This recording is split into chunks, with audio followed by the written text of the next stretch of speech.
40 years ago, in the heart of downtown Calgary, members of the Baptist Church crossed paths with someone experiencing homelessness. Moved by compassion, they felt called to serve and gave him a hot meal and a warm place to stay. From that moment of humble beginnings, the mustard seed took root. Since then, we've walked alongside thousands of people across Western Canada, providing shelter, housing, food, clothing, health and wellness services, and employment support. We meet people where they are and offer what they need to move forward. The mustard seed is more than a shelter. It's a place of resilience. It's hope grown.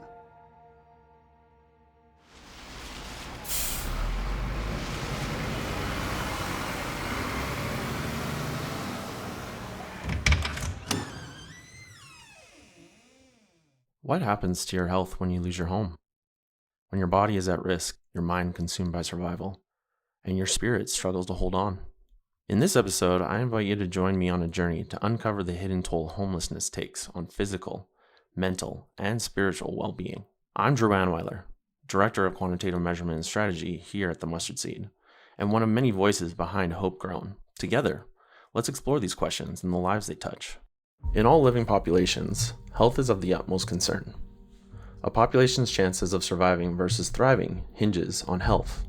For humans, individuals, families, communities, our health is determined by complex interactions between social, political, economic, legal, cultural, historical, and biomedical factors, according to the Homeless Hub. The most important factor in determining health is income. The higher income you have, the better health you are likely to have. Those with high socioeconomic status tend to live longer and have lower rates of illness or injury. Subsequently, people living in homelessness and poverty have a lower life expectancy and higher rates of illness. When experiencing homelessness, people often live in conditions that are detrimental to their health, both in the short and long term. Cause of death among individuals experiencing homelessness are often the results of injury and the rigors of street life. Factors such as climate conditions, psychological strain, and exposure to communicable diseases all contribute to a range of chronic and acute health problems. Poor health also predisposes people to homelessness, and homelessness exposes them to health problems. It's a vicious cycle that takes concentrated, intentional care to address.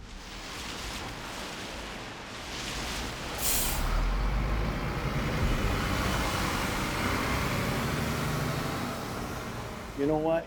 I used to have a home. I had a wife. I had a dog. I had all the things that, quote, normal people have. And all of that went away in 5 years. What are you thankful for?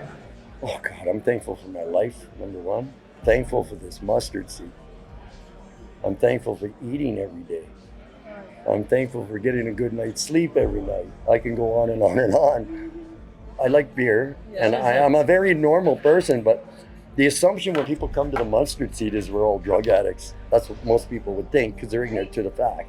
But a lot of us are in here for one thing, really, which is finances. Yeah. If we don't have the finances, we can't find anywhere to live. Well, what are we going to do? A lot of these people are working. Oh, yeah. They have jobs. Ethan is one of many clients accessing the health and wellness programs at the Mustard Seed. For his privacy, Ethan is a pseudonym. His story offers a glimpse into the realities of navigating homelessness while trying to maintain health. Through his voice, in an interview with staff, we'll explore the deep intersections between lived experience and the systems meant to offer care. This is not just about services, it's about survival, resilience, and the human spirit's fight to be seen, heard, and healed. COVID did most of it because I had a business. And then it was hard. And then when the relationship got harder with my wife because she was in the medical industry, okay? And then I caught COVID. I was one of the first 1,000 people I think that got it. Yeah. And that put a lot of strain on my marriage and stuff. And I seen it was coming. So we both had an agreement. We never fought, me and my wife, nothing. We never had a fight. We just, one day she said, well, I think I want to live alone. And I said, no argument. And I said, you know what? I don't blame you. Because I was devastated with my health and everything else, taking drugs. And I always used drugs, like recreationally, but I really thought I wasn't going to make it. So I took drugs to just numb myself, more or less. At that time, I did have control of it, but I didn't want to have control of it. I just wanted to give up. 5 years I lived in a camper. Well, I bought one. It cost me a little bit of money, but I bought myself a nice camper from the equity of my house. We split that up and stuff. And I thought, okay, everybody else is doing this. Why not try living like this, like a nomad, right? And I thought it was kind of fun. And I didn't want a mortgage anymore, and the business was down the tubes already because COVID had shut that down because we were in people's houses. We couldn't do it anymore, right? And then one thing led to another. I got sick, and I don't know, the years just flipped by me so quickly. And then, you know what they say about people? I came to this. What they say about people is 75% of the population is one paycheck away from being on the streets. Here I am. That's all it took. Truck broke down, I couldn't afford to pay for it. And my truck was my source of income, right? And then that was the end of it. I was in Mustard Seed. But I'll tell you something, I respect this place. I have so much respect because they do everything. They give you all the tools. If you really want to get out of here, you can get out of here. So you got to be patient because there's waiting lists and you have to stand in line for this. You stand in line so you can get into another line, so you can get into another line. That's just the way it is. You're dealing with 300-400 people, right? So what services have you accessed here? I've accessed everything except the employment one. I'm kind of leaving that on the back burner right now because I'm still on disability, but I might get cleared after the 14th. Hopefully, we'll see. What I've used, they did my income taxes for me, right? They do that for you. Some people have never done their taxes, like literally never. I said, you better go do that. And they said, you know how much money you can have by doing that all? He goes, oh no, I'll probably get hold of the government. No, you're gonna get all your GSTs and all your. Did you do that through H&R Block, like the program here? Or No, I went here. The Mustard Seed's got a guy that does it. Yeah. So I think you're exactly right. Yeah. We talked to them on the other Yeah, side, yeah. and the amount of money that they can find for some people is life changing. I know. And if they had access to that money, they would be able to get out of here. See, that's what I'm kind of waiting on. I get some taxes back. Maybe it's $4,000 or $5,000 for 2 years. But anyway, this is the first time I'm getting money back because I was self-employed.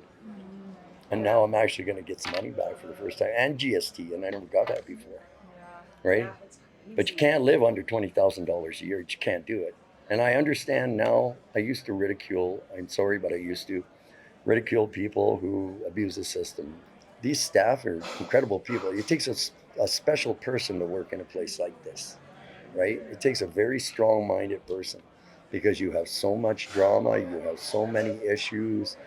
You have severe mental issues, and then you got to deal with people that are going through breakups in their relationship. And then you got people trying to make relationships in there, which I'm going, nah, come on. Guys, you're in the wrong place for this. Try to tell people, like I didn't get off the turnip truck, You don't do that. You get in here, work on yourself, and get yourself healthy and get out. Like I told him, I said, if I wasn't staying in here, I'd work here.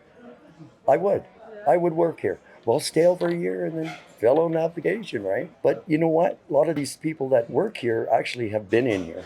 Some of them. Yes, I've heard that, yeah. And what better experience than to experience it up front so you can actually say you have experience at this. But I find myself giving. I'm a yes guy. Like somebody needs something, even as simple as a cigarette, passing things out. And I spend a lot of money just living here. But yeah, the seed has been good to me. The seed always, if there's anything you need that they can do for you, they will.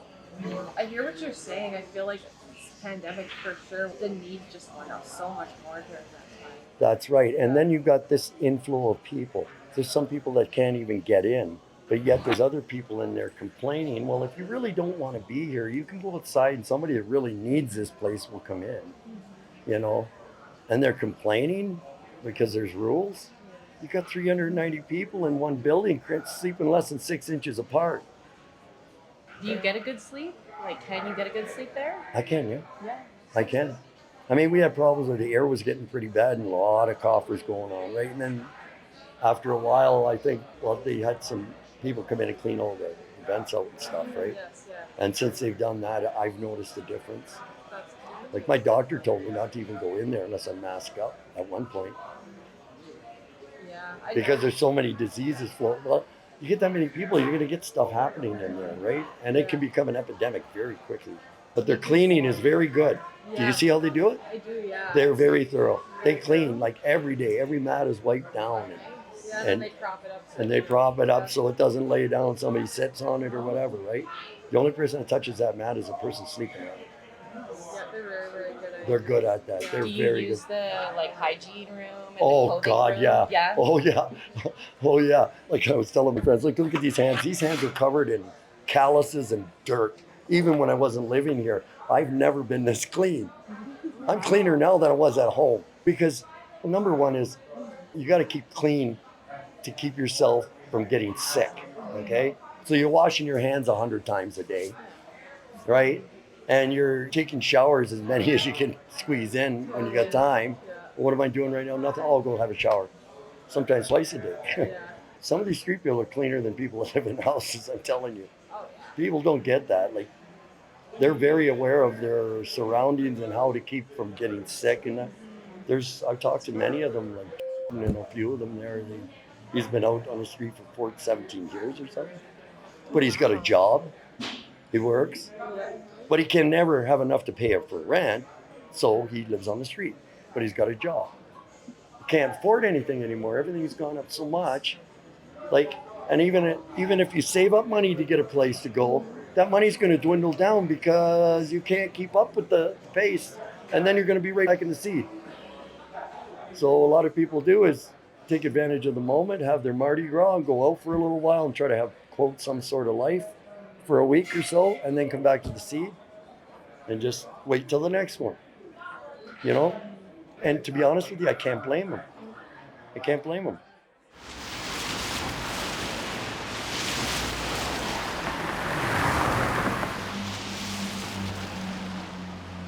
Ethan's story is just one reflection of a much larger truth, that for those experiencing homelessness, maintaining health is not just difficult, but deeply complex. For those experiencing homelessness, not only are there more risks to health, but accessing healthcare can become a further obstacle. A key feature to this is IDs. Most forms of government-issued ID require a permanent address, which people experiencing homelessness do not have. Making appointments, receiving coordinated care, and even receiving adequate care once you've been able to make an appointment are all barriers to care when you don't have regular access to a phone, a permanent address, or even a hot shower. Medical records may not be stored in a centralized location with one provider. Furthermore, accessing medications and other health supports not covered by drug insurance or provincial medical care plans can be costly and difficult when experiencing homelessness. This is especially the case for mental health support, as the public system is overwhelmed and the private system is expensive. Lack of care is evident, and this population is often overlooked. Healthcare delivery to those experiencing homelessness often occurs in emergency departments of hospitals, and homelessness has emerged as a fundamental health issue for Canadians. According to the Homeless Hub, the main barriers to good health among people experiencing homelessness includes a lack of adequate, safe, accessible, and affordable housing that is linked to employment and community support, personal health care, and access to health services. At the Mustard Seed, we provide IDs for this reason and allow our guests and clients to use our address as their mailing address. Our health and wellness team works hard to keep track of their patients, providing reminders and check-ins. This is also why our Health and Wellness Center in Calgary is located right downtown in one of our permanent supportive housing units. A centralized location allows for easier access. Hari Joshi, pharmacy manager and a pharmacist with Beacon Pharmacy at the Mustard Seed location. Started actually in healthcare in probably 2006, maybe 2007. Started as a pharmacy assistant while I was in school, and then started working as a pharmacist in 2010, 11. That's when I started after my internship. I started off as a pharmacy assistant for Dominion Drugs, which got switched over to Metro, was in Toronto at the time.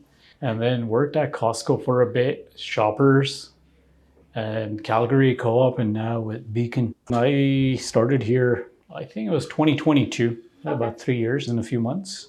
Situated directly beside our wellness center is Beacon Pharmacy, a community-based pharmacy that helps support the medication needs of the vulnerable population.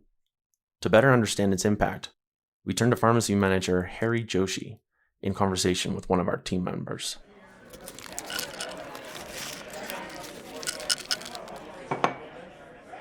And how do you like working here? Oh, it's very different. Okay, in what way? It's different in a way that, I mean, over the last 10 years when I used to work as a pharmacist, you do help patients and you want to make a difference in the healthcare world and you want to make a difference in patients' life. This has been a very humbling experience. I mean, it's hard to put it in words because obviously we're part of the mustard seed. It's easy to say, oh, we deal with the homeless population, and not necessarily. The population is not homeless. It's the kind of people who are actually struggling, a little lost. Sometimes they don't have a direction where things are going in their life. So it kind of does make a difference to help these people get back to where they need to be or to get them back on track. Okay. So yeah, it has been very different, but I would say it's more humbling than anything else, just to, be grateful to what we have. And so. Right. I've had the same experience working with the mustard seed of just like how humbling it is. People are so similar to me in so many ways, and just it's like one paycheck away or one unfortunate circumstance away. Yeah, for sure, for sure. A lot of commonalities. Yeah, we do. We have that too, where patients come in and, hey, like I don't have money for the drugs. Can I pick my medications up today and I'll pay you and I get my check. And that's fine. I mean, that's what healthcare is about. I mean, yes, pharmacy has a bad reputation for pharmaceuticals and money go hand in hand and whatnot. But no, that's where we come in as healthcare professionals to make that difference, to give that human touch to pharmacy. Okay. And so what does Beacon Pharmacy do? What are some of the services you guys offer? So we are actually your typical community pharmacy, retail pharmacy, what you can call. We fill medications, pretty much irregular medications that are prescribed on the market. But what we do different here is we do a lot of blister packing and a lot of dispel packaging. We also deal with a lot of opioid addiction medications here as well. So, which is very different from what I did in my previous work. We deal a lot with mental health as well. So those are some challenging health conditions that a lot of this population kind of goes through, is addiction, mental health. So we also do sublocade injections here as well. A lot of pharmacies in the city don't offer that, but we do. And yeah, Can you explain what that is just for the general public? Yeah, it's basically a medication that I would say it's recent. It's kind of an alternative to either using methadone or Suboxone. So it's an injectable form of this medication where you can kind of inject it subcutaneously, and it gives you that 28 days to a month where you don't have to go into your pharmacy to dose regularly, but you can just do it on a monthly basis. But prior to you starting that, you need to actually go through a addiction specialist to see if you're qualifying for that medication or whether you meet the criteria for it. What is the benefits of doing it monthly? Well, a lot of times what happens is when someone is taking these medications for addiction, mainly opioid addiction, could be to fentanyl, could be to cocaine, could be to any of the other substances. Usually what happens is we prepare methadone, but methadone has stability issues and everything as well. And also methadone can be quite risky for patients in terms of it needs to be kept in a lockbox. So if somebody else gets their hand on it, it can be kind of life-threatening as well for someone who has never had that high a dose of opioid in their life. And if they had a dose of methadone, it can be a serious emergency. So to avoid that, doctors usually prescribe either a daily dispensing of this, so they need to actually go to the pharmacy and do a witness ingestion. And sometimes if they've had a long history of being compliant with this medication, the doctors usually kind of give them a carry for a week. But usually patients just have to come in every day. And sometimes they forget. So, the compliance is a big factor as well. Also side effects too. Some patients have side effects to methadone. Suboxone kind of has its own side effects. So to avoid all that, a few of the clients are trying Sublocade and they're liking it. And so what's something people might not know about pharmaceutical needs within the homeless population? We kind of touched upon how mental health addiction is a big component for the homeless population, where that's one of the biggest health concerns. But again, like as I said, they all come from different backgrounds. I'm sure you've heard this, you're one mistake away from being homeless. Depends on where you're coming from. It could be someone's having an amazing life, they're doing well, they have a stable job, have an accident, something happens, and you lose your job, and you end up not paying your mortgage, and you're on the streets. But that doesn't mean that that person is taking fentanyl or is addicted to opioids. It's an unfortunate life circumstance that has led them to being homeless. And this person probably has asthma, or he's a diabetic, or due to whatever has happened in their life, they're probably stressed out, depressed. So they're on antidepressants, the blood pressure is probably high. So one chronic condition may lead to another. And you don't want to put a sticker on every homeless person saying, oh, he's homeless, so he's probably a drug addict, or he's had a history of drug abuse, or he's abused alcohol, or it could be anyone. And it's easy to judge. You're at the shelter, oh, must have done something wrong to end up at the shelter, or oh, why are you here? So you got to be very careful in how we paint this picture. But it's unfortunate, it happens in my field as well. Like I talk to my colleagues, they're like, oh, you're at the mustard seat, so we must have some interesting characters. And yes, we do, but you have interesting characters everywhere, not just here. You'll find interesting characters even at your house, right? So, I mean, everybody's different. Could you touch on a little bit more on like the pharmaceutical needs that come with like mental health? You talked about like antidepressants or like high blood pressure. Yeah, so I mean, mental health is a very broad subject. Mental health could be from mental disorder like psychosis to someone is having a bipolar disorder to something as simple as having a episode of depression. Anxiety also kind of gets classified into mental health. So, I mean, it's not easy spending nights at a homeless shelter. It can definitely impact your mental health. And that kind of goes hand in hand, especially when you're seeing a physician or you're seeing a specialist. Those are the things that kind of do come up where these clients, I'm sure, address these things with their respective healthcare providers. So, I mean, yes, there are pharmaceutical solutions. There are medications that kind of help you get over all these different conditions. And I think that's what people don't understand is what these organizations do is it kind of is the support. It helps these people get the support that they need. It doesn't always have to be medications, doesn't always have to be financial support. A lot of it also has to do with social support. And we speak to these patients all the time, and it's amazing the stories that they share with us about the support that they've received here. So no, kudos to you guys for doing this. I feel like we are like kind of a liaison between a patient, a doctor, and you guys, where it's a chain reaction. One links to another and the other links to the other one. So we kind of just want to be that bridge between patient and the help that they need. So what have you observed about the intersection of homelessness and health? It's a broad question. Touching on the same aspect again, as I said, staying in a shelter or staying at an assisted living is not as simple as what people think. Oh, be grateful you have a shelter to spend the night at.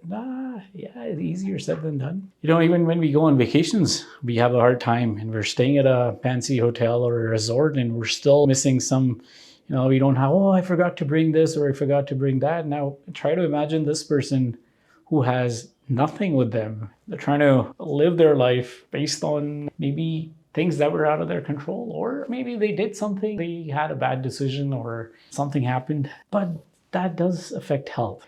What I have observed, and I could be wrong, it's just an observation, is it does have an impact on your hygiene. So when it impacts your hygiene, oral health can be impacted. So, dental health, it basically affects all aspects of life. I mean, it's not just mental or addiction or like, my blood pressure is shooting up. No, it can be something as simple as even having continence problems or even having proper clothing too. It's an endless, I don't want to use the word struggle, but it could be anything.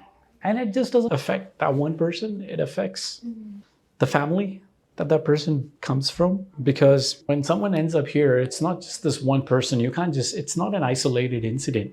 It's a chain reaction for that one person to end up here. So something probably is linked. And there are probably more links that we're probably not aware of. And all the stories that come out, you think you have seen it all, and then you come across these people, and then in spite of all this, they still, they're smiling.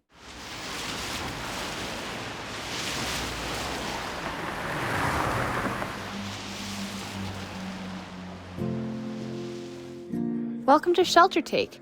I'm Megan, and I work as a social media coordinator here at the Mustard Seed, and I'm another one of the voices behind Hope Grown.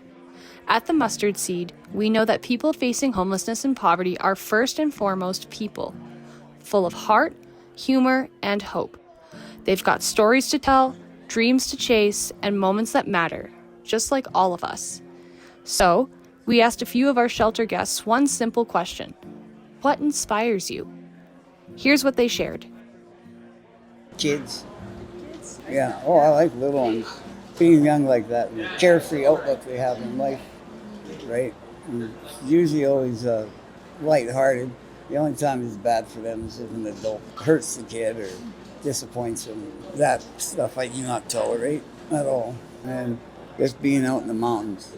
I spent a lot of time working out in the bush. Professional hunting guide. 100 grizzly bears with a bow and arrow. People think I'm crazy. Where did you hunt? South of Mahoney, up in the Gatho-Muskwa watershed, way up north, right up north. Well, what inspires me is my hope and my faith, but the third floor, recovery floor, because just being a part of connection, is my main community, right? And the third floor it's called transitional housing, and the support and just making us whole again, because we've been in addiction for my addiction, I was 46 years. So it's like there's that hope, and now I got a purpose, right? So the purpose is recovery. Recovery is my main goal, right? Yeah, faith and hope and community. For me, it's my daughter, my son, basically my whole family, my sisters and my brothers. That's what keeps me going. That's good. Yeah. Do you get to see your kids? Yes, my daughter probably once a week, my son probably once every couple of weeks because he works out of town, and seeing my grandson. So anyone I see just recharges my batteries, type to say. So yeah, it's good.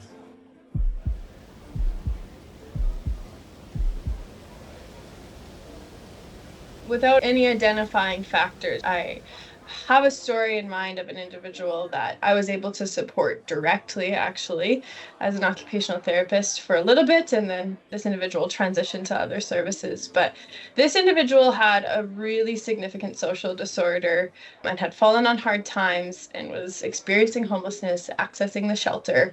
And his social disorder really made shelter life incredibly overwhelming for this individual. And so he accessed advocacy first and was referred to occupational therapy for some additional supports. Eventually, he accessed counseling. We were able to connect him with a physician, and it really was this whole story. The physician was able to help apply for AISH, and so the moral of the story was this individual moved out of shelter. He used the income from AISH to find housing.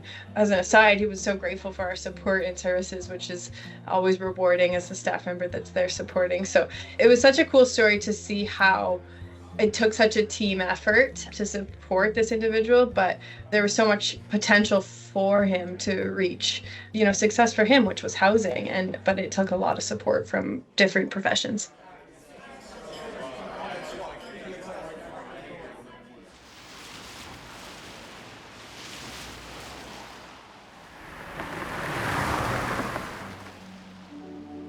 The heart and humanity shared in these stories remind us that behind every need is a person. And meeting those needs, especially when it comes to health, requires more than just good intentions. To meet the complex healthcare needs of this population requires specialized, holistic care. At the Seed, we have a range of care professionals: advocates, occupational therapists, mental health support, spiritual care, foot care, employment support, and more. We opened our first health and wellness center in downtown Calgary in 2016, on the ground floor of our 1010 Permanent Supportive Housing Unit. Directly beside it is a Beacon Pharmacy. These 3 facilities, along with the support of our health and wellness team and housing staff, work in tandem to meet the needs of our clients and residents. A key part to this population accessing care is stigma. Many of our clients, especially those sleeping rough, may not appear presentable to general society. They might smell, appear dirty, and their clothes may not be in the best shape. This can affect the care they receive, as many societal biases are baked into our consciousness, making them implicit. It's a huge blessing that we are able to work with students beginning in their health career journeys, as exposure to this population can help break down the barriers and reduce stigmatized views as they move forward. To share about how our health and wellness team is making a difference, we'll hear from Senior Director of Health and Wellness, Laura Campbell, in conversation with one of our team members. Could you tell us a bit about what occupational therapists do? Because I know they're a really big part of the SEED, and also to the difference between occupational therapy versus social work. Yeah, for sure. Not a lot of people know what occupational therapy is. So very good question. It's one of the services we provide as part of our health and wellness programming here at the Mustard Seed. Occupational therapists are specialists in function. So we look at activities of daily living, simple things like showering and bathing to more complex tasks like meal preparation and driving. We take a holistic approach to addressing individuals that might have barriers in these areas by looking at their social, spiritual, but also their physical health and mental health, and try and provide resources to help those individuals succeed. So it's a lot more of like a holistic approach than social work, hey? Yeah, so social work has probably a different value. We kind of support, I would say, sort of more like the phys med and mental health from a clinical perspective, but social workers are so critical in our work. We work really closely with social workers. I would say probably a generalization. They do a lot more with system navigation, so supporting, difficult conversations, looking at the social environment of a person and supporting their journey as it relates to their needs. Okay, thanks for clarifying that. So what sorts of other services are provided through health and wellness at the Mustard Seed? Yeah, so as a generalization, health and wellness, we try and meet the social determinants of health for our clients. So the social determinants of health are the non-medical factors that impact health and well-being.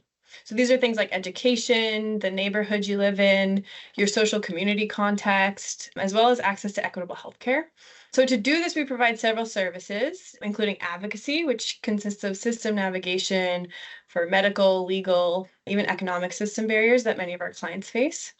I mentioned we provide occupational therapy, counseling, physiotherapy, access to doctors and nurses, foot care resources, and other supports that are beneficial to the specific community and context that we're in.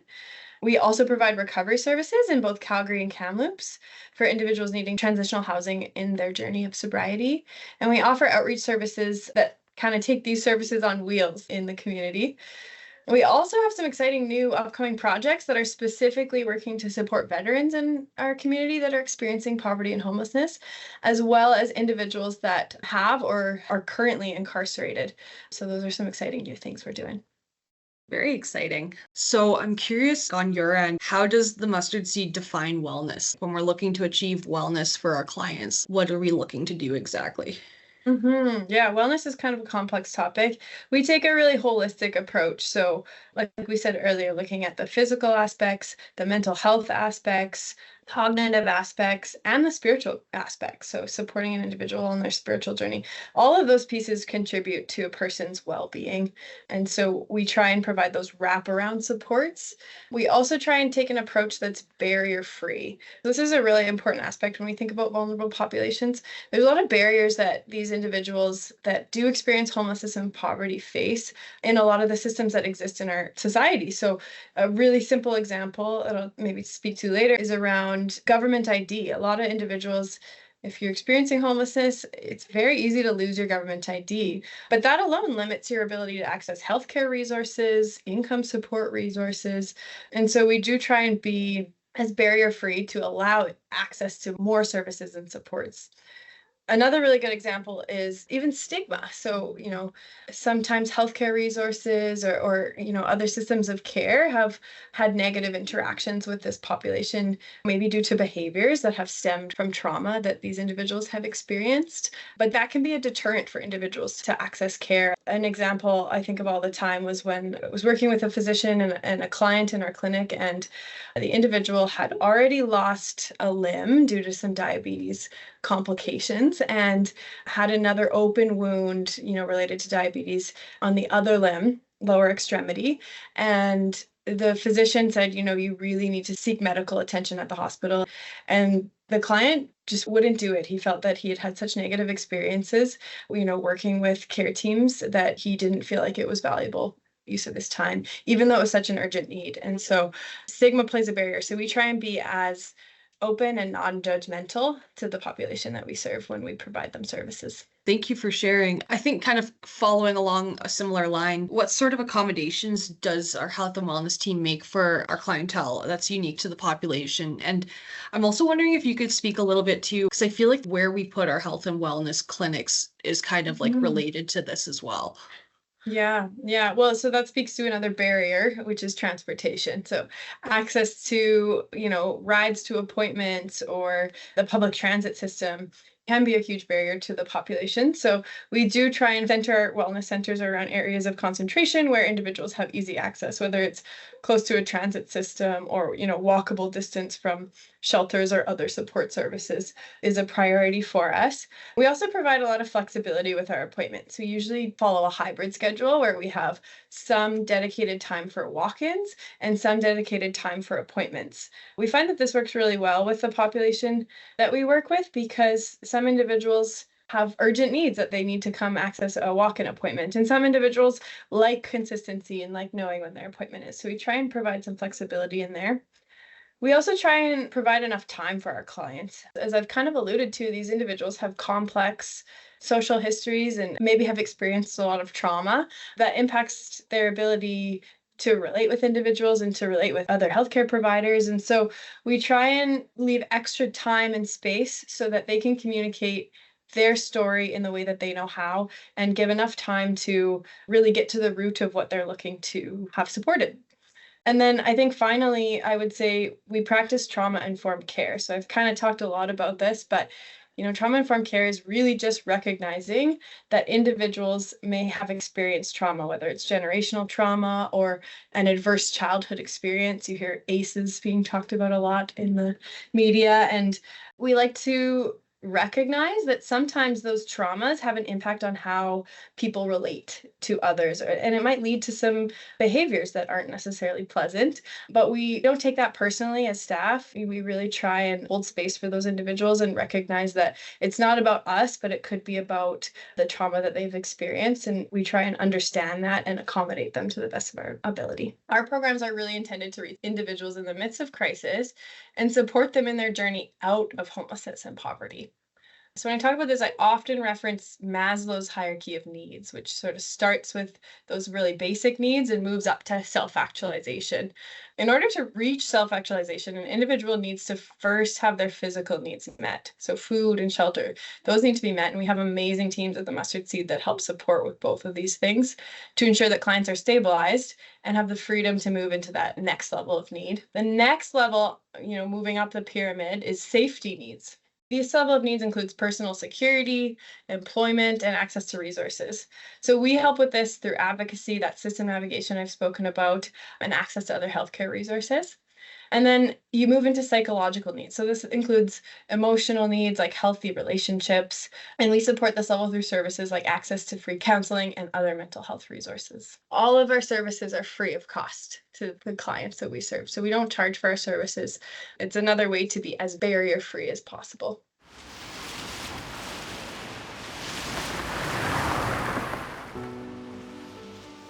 You've been listening to Hope Grown, a podcast from the Mustard Seed. I'm Drew, and I just want to thank you for joining me on this journey today. If there's one thing I hope you take with you, it's this. Behind every statistic is a name, a heartbeat.